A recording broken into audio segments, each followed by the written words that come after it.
guys, welcome back to the studio. I am Jeremy. This is our headshot setup for today. So I just got everything set up. You guys watched a little time lapse, and I am now just waiting on a couple clients from a company that I've been doing their headshots for a while. The headshots that we're doing right now are what we call filler headshots. Basically, they have a proposal that needs to go out, and I just need to do a professional, simple, 1-2 day turnaround headshot for them. So we're not going to spend too much time on the details of the headshot, knowing that in a month from now they're actually getting new headshots, more of a lifestyle headshot in front of a building with like 30 people or so that we're doing a huge set. So this is just something to get us going now, but I thought this would be a great opportunity to show you guys how I set up my simple 3-light headshot.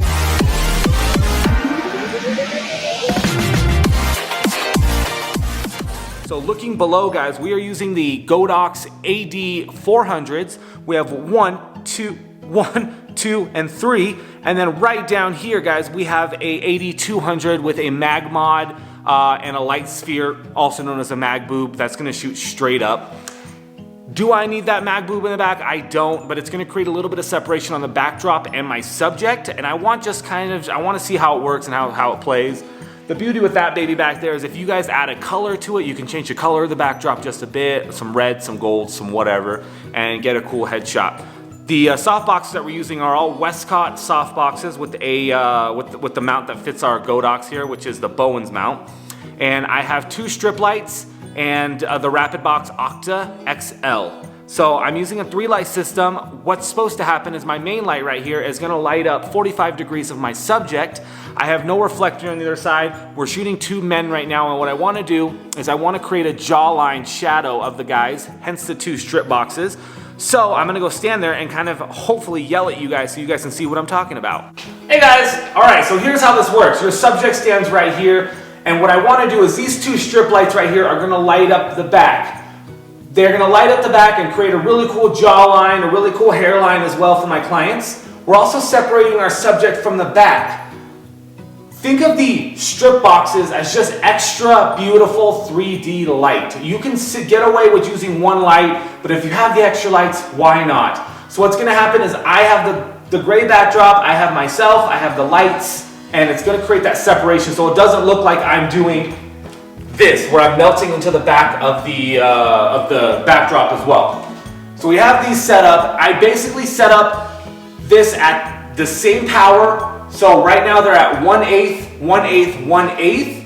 What I'm gonna end up doing is, depending on where I move this, I'm gonna adjust my power, but I'm not gonna change these at all. I'm shooting at ISO 100, shutter 100, f-stop 4.0. Why 4.0? Why not? I'm in the studio. I love shooting at 4.0. 4.0 is just enough for me to get everything kind of in focus and blurs the background just a little bit when I have them sitting about 6 feet in front of the backdrop.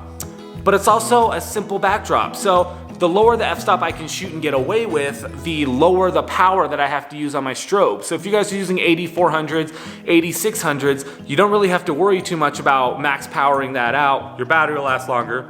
Everything will be a little bit cooler. So we're gonna get our subjects in here. They're almost here. We'll get them set up. You gotta hear me talk about what they're doing. After we're done with everything, I will show you guys the final images and everything. But this is a very, very simple setup. So let's go over it again. ISO 100, always in studio, because we can adjust that and go up if we need to. But since you are controlling all the light, ISO 100, shutter 100, f4.0. Now, with those settings, I will be able to leave the lights on in the studio and they will not affect my image at all.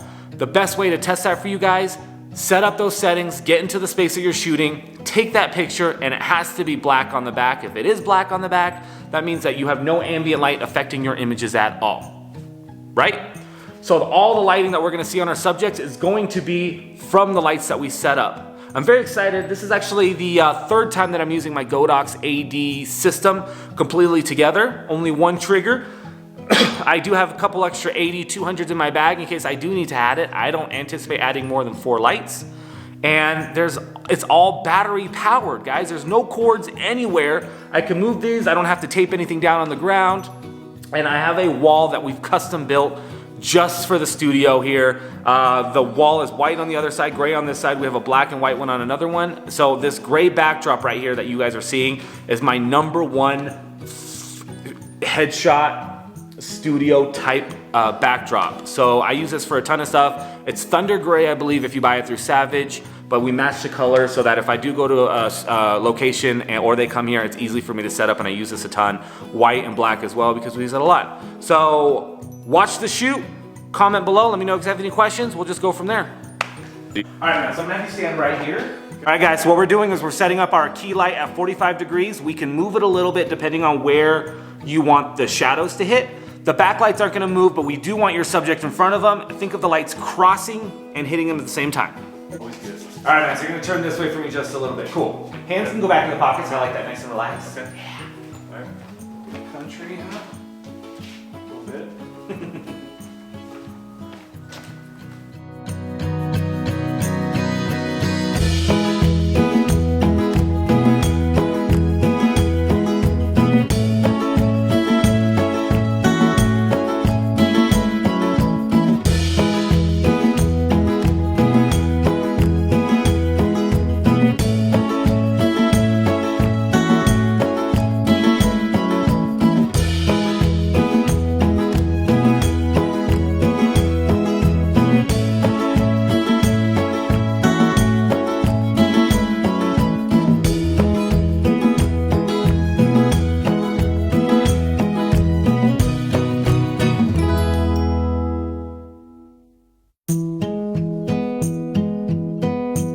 Guys, so we did, the first set was done, and as you can notice, as I'm shooting, I kind of tweak everything. You head back there.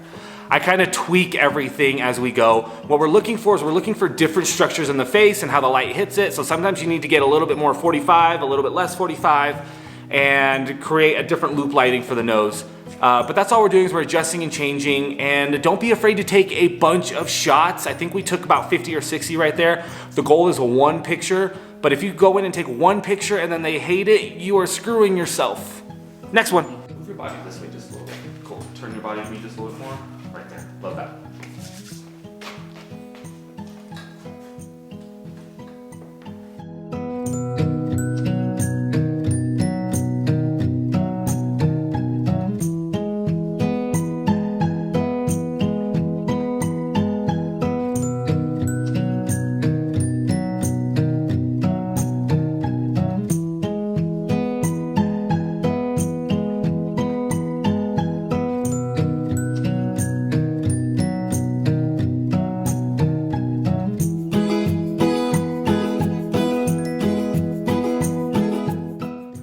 All right, guys, so we are done with that. I left a little bit of the audio. One of the big things that I'm a huge advocate of when shooting is the way you talk to your clients. Get to know your clients, talk to them, dudes on dudes, have a little bit of fun. I need genuine smiles and genuine laughs to make a headshot good, which is why I'm successful at what I do. It's not the static stand and pose, although I understand watching some of these, it feels like we're very staticky and we're kind of mimicking what we're doing. But remember, I am here to get a set amount of shots in a very little amount of time, and since the company knows exactly what they need and want, we don't go foo-fooing around, we don't go messing around with different styles because we get exactly what we needed.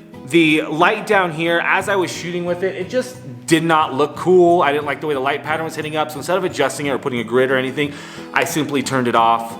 I just didn't like the way it looked, and that's something that happens when you're kind of experimenting and shooting. I highly recommend having a couple extra lights, having a couple gobos in the back to see what you can do. One last thing I want to tell you guys about is I was shooting with the Canon 5D Mark IV, Sigma 135. I was shooting with, that's it, and the triggers for the Godox.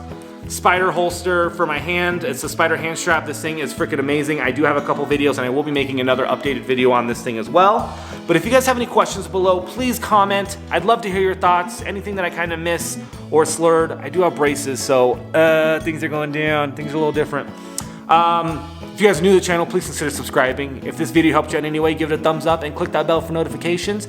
Hope you guys are having a great day. I will see you guys soon. Talk to you later. Late. Bye. Bye.